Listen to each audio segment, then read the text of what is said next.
All right, so here we go. Most of us can solve an equation with just like x plus 7. What the challenge becomes is when we have a quadratic equation, again, we're going to write the general quadratic form.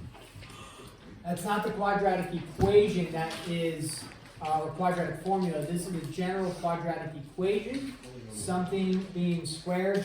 And so what happens when we have an equation like this, and we say y is equal to x squared plus 5x plus 6, let's say, okay? And we want to solve this equation and figure out what x is. Now, x is actually lots of possible values, but what we're typically worried about is we're looking at where, okay, I guess graphically, although we don't get into that in geometry stuff, we did in Algebra 1, we're really looking for where the graph crosses the x-axis. We don't need to know that actually for our algebra review. We don't review parabolas or anything. But that's what's happening graphically is we're saying where does it cross the x-axis, okay? So when it crosses the x-axis, this is something good to know. What is the y value when it crosses the x-axis? Y value is 0. So when we go to solve these types of equations, there's, for what we're doing today in 512, there's 3 steps to solving a polynomial equation, specifically quadratics, with factor. Okay, there's 3 steps to it. And if you were with me last year, hopefully you remember some of the steps or piece it together. Step 1, anybody remember step 1? Set the equation equals 0. Set the equation equal to 0. Yep. So the first step is we're going to set the equation equal to 0. The second step, once you've set the equation equal to 0, our second step is you're going to factor it. So you're going to factor the polynomial, whatever the polynomial is. In this case, x squared plus 5x plus 6. Okay, then our third and final step to solving. Now remember, this is just when we're solving with factoring. What we're going to go on to in chapter 12 is we're going to solve with other methods as well. There's multiple different ways to solve. So we're going to factor, then we're going to set each factor equal to 0 and solve. Okay? So it's not just solving, it's setting the factors equal to 0 and solving. So we're going to follow those 3 steps for all of 5-12, and we're going to solve these equations in 5-12. Okay, let's start with this one. Okay, if we go to solve, and number 1, we're going to set it equal to 0, x squared plus 5x plus 6. Okay, so step 1 is set the equation equal to 0. Once you have it set equal to 0, we go to step 2. We're going to factor. Hopefully this one, as we've reviewed a little bit of factoring, hopefully a problem like this does not provide too many challenges for our factoring. Hopefully it doesn't. So we go binomial factors there, and then we're going to put an x value there and an x value there. Then we get to ask the question, because the coefficient is 1, we can ask the question, what times what gives you 6? Added together gives you 5. There's only, well, there's one good option. That is 3, and that is 2. Here we go. So now we've factored it, so that took care of step 2. This third step is set each factor equal to 0. So x plus 3 equals 0, and x plus 2 equals 0, and then we solve it. So x is equal to a negative 3, and x is equal to a negative 2, like that. All right, so we have negative 3 and negative 2. Now, how many answers did I come up with? 2. What did we start with? We started with x squared, so we're going to have 2 answers that go with it. Now, sometimes we'll actually end up with 1 answer, and we call it a double root, but if we come across it, we'll talk about it. What's really nice, what's really important is that it's set equal to 0. Because if this was set to anything else, okay, let's say it was 7, or yeah, sure, let's pick something like 8. 8 is equal to whatever we factored out, x plus 3 times x plus 2. If that's what our problem was right there, the issue is that I can't just plug in for one of these without it changing the other one. Meaning, if I plug in, let's say I'm like, well, I want 8 out, let's just plug in 6 for x. So you plug in 6 for x, you get 6 plus 2 is 8. You're like, nice, I got 8. But the problem is you also have to plug in 6 right here. So 6 plus 3 is 9, and then 9 and 8 is 72. Is that what we were looking for? No, we were looking for 8. So you're like, well, that didn't work. But what if I plug in 1? Well, 1 plus 3 is 4, and then 1 plus 3 is 2. I'm sorry, 1 plus 2 is 3. So then you'd have 4 times 3 if you had plugged in 1 for x. Well, 4 times 3 is 12. That's not 8. And you'd go through this process of guess and check, guess and check, guess and check. But if we can get the equation equal to 0, then, well, I don't care. Like, if I plug in a negative 3 here, what's a negative 3 plus 3 give me? 0. 0 times anything, doesn't matter what this is what? 0. So then I have 0 equals 0, we're set. If you plug in a negative 2 here, negative 2 plus 2 is 0, 0 times anything is 0. We don't care what the other one is. Here, we would have to care what the other one does because we're trying to make both of them combined to give us a value of 8. In this case, I just chose 8. So the key is make sure it's equal to 0, then we can solve because we only have to worry about individual factors and then find what those are individually because it'll make them equal to 0. All right, let's try a second one. Here's a classic one. You'll see one of these probably on the test, something like this. And it always proves challenging for people. If you have 2x times x minus 20 is equal to 0. So people look at this and they're really like, okay, I need to distribute the 2x. That's where the error comes in. They distribute the 2x in. Okay? Look at the problem. Go through our steps. Is it set equal to 0? Yes. Is it factored? Yeah, you bet. It is. Something times something. So it's already in factored form. Do not distribute in. You'll have all this work. Don't write this down. 2x minus 40x is equal to 0. And then you're like trying to factor it. You're like 2x times something, is equal to 0. And then you're like, and then you just give up. It's already factored for you. It's already done. So we simply take this and we say, okay, factor and factor, set each factor equal to 0. And we solve. So if you solve for x here, x is equal to 0. You solve for x here, x is equal to 20. And there's your two answers. You can definitely plug them back in and check. If you plug in 0, 2 times 0 is 0. 0 minus 20 is negative 20. We don't care because 0 times anything is 0. So we don't care about that. We just have 0 and 20. And you can put 20 in. 20 minus 20 is 0. 0 times anything is 0. So you have two answers there. So when it's in factored form, don't distribute in. That is a tactical error that people make. All right, let's check out this one. R squared plus 9r is equal to 10r. I'm sorry, 9 squared plus, r squared plus 9 is equal to 10r. Okay? Step 1, is it set equal to 0?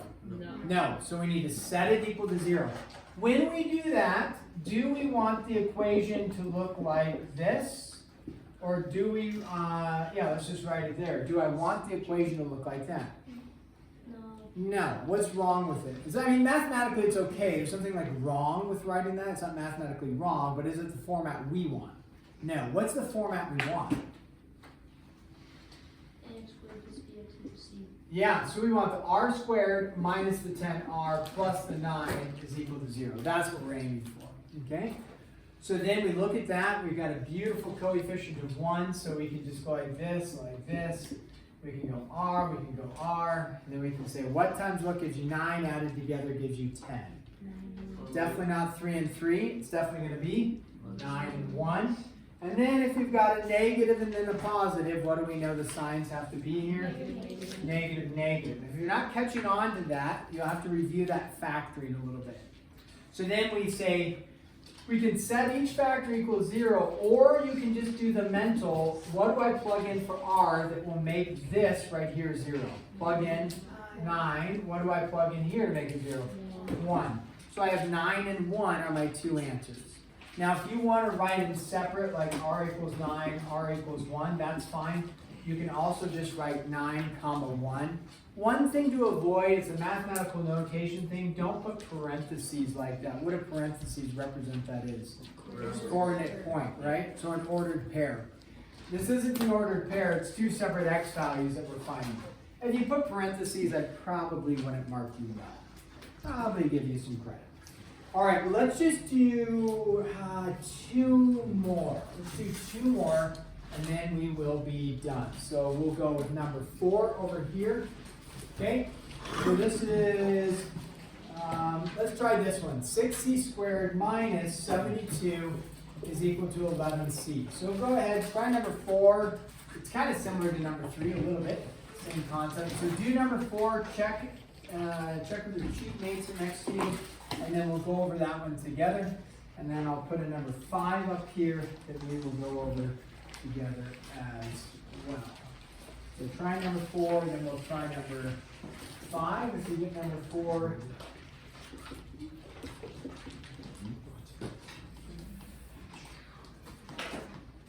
by the way, none of these are going to be prime. I'll give you a heads up in your homework. None of them are prime. They're all factorable.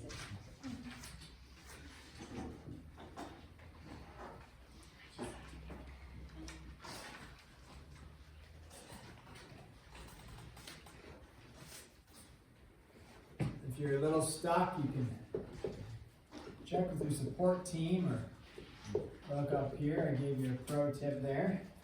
Again, it's not going to be prime. So if you're like, I don't think it's factorable, it is factorable. So go ahead and factor it.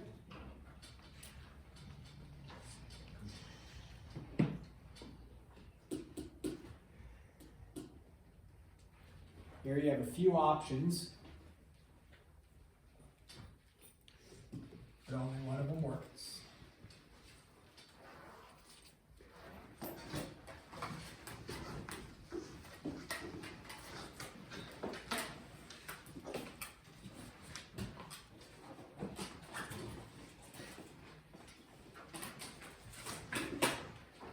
Probably want to avoid 72 and 1. That probably is going to be a little bit off. 2 and 36 is probably going to be off as well, but it is could maybe, but it seems doubtful to me. So that's getting you down into 3 and something. 3 and 24.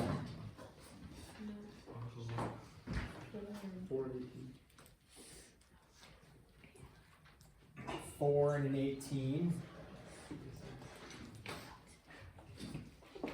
Possibly. 6 and 12. 6 and 12. Some good options floating around. Only one of them is going to work then.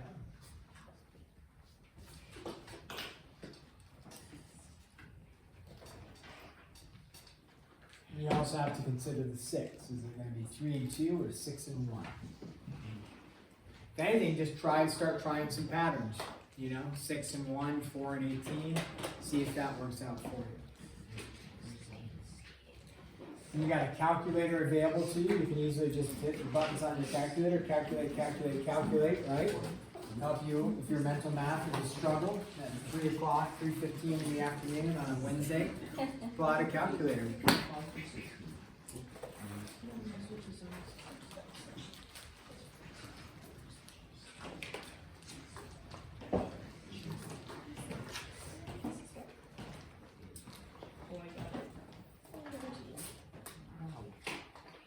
And then when you think you have it, you just do a quick FOIL and double check your answer, see if you got it.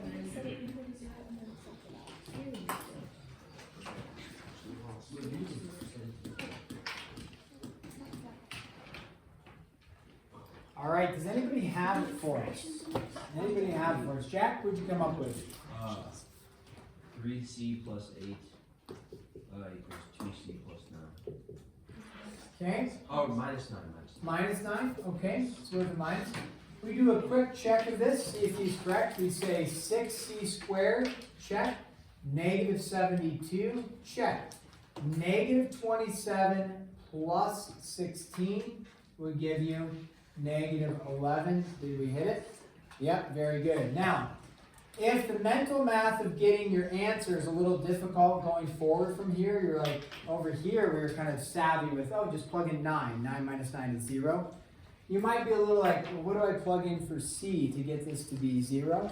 If you're not quite savvy with that mental math, no problem. Set each factor equal to 0, and we would subtract the 8 from both sides, divide by 3.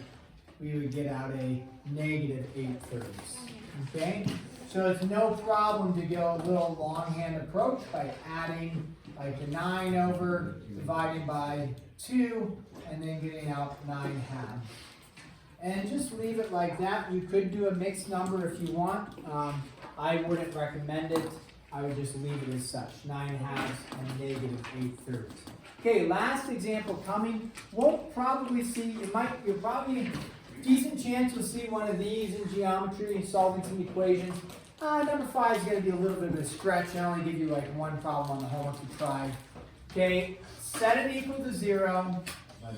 And can't divide by x. I'm glad somebody brought that up. It seems like you'd want to, but the problem with dividing by x is it's what we call losing a root. You can't do it because you'll lose a root. Okay, so if you divide by x, you'll lose one of your answers. So don't ever divide by the variable that you're solving for. You'll lose one of your answers. Okay? Now, in this case, though, the first thing we should do in factoring, which we haven't talked about yet, is you take out what they have in common. So they have an x in common, and so I pull that x out front, and then I'm left with an a quadratic on the inside that is factorable. So then I would say, okay, that x stays on the outside, and then I'm going to go and do a regular factoring on this, where I have x and I have x. And then I have a couple options of, 9 and 1, 3 and 3, and then 25 is either 5 and 5 or 25 and 1. Okay? Probably not going to be 25 and 1, so probably going to end up with 5 and 5. I'll give us a tip here. And remember, if it's negative, positive, what do I know both these have to be? Negative and negative. And then, probably I'm just going to go with the 3 and the 3. And I'm feeling pretty good about that one. I feel pretty good about it. So you can do a quick check on it. 9x squared. Okay. Positive 25. Then negative 15 minus 15, negative 30. Okay, so what does x equal in this case? X is equal to 0 and 5/3 and also 5/3. Now, how many answers did I come up with? Even though one of them is the same answer twice, I came up with 3 answers. What did I start with? X cubed. That'll always be the case. If you have x squared, you have 2 answers. If it's x cubed, you have 3 answers. Now, yes? Why were they not negative 5x? I mean negative 5/3. Because you take each factor and set it equal to 0, add the 5 over, and so then 3x is equal to 5, x is equal to 5/3, like that. Good question. Then we get the 5/3. You don't need to know this for geometry, but the 5/3 would be called the double root. I'm not going to test you or quiz you on that or anything, so you don't need to know that specifically for this class. And then in Algebra 2 we would talk about that, but that's called the double root. It happens twice, but it's still considered an answer. So, it's considered that it answered twice, even though it's the same one. Okay, we're going to stop there. Is this due tomorrow? No. When is it going to be due? Friday. Okay? And then we will press on to the next one. Yeah. Wait, what ship is that we have? Oh, if you see an x cubed, 3 tells you have 3 answers. But I think I only give you 1. Maybe you have a couple times, but you won't, like in geometry, you won't come across a bunch of those, if any. I don't know if you actually come across any formal ones in a problem solving. You will get these ones and most of them are basic factoring ones. So, this is a little extra algebra. I said tortillas. So you're gonna ask them what kind of food? What food were we talking about?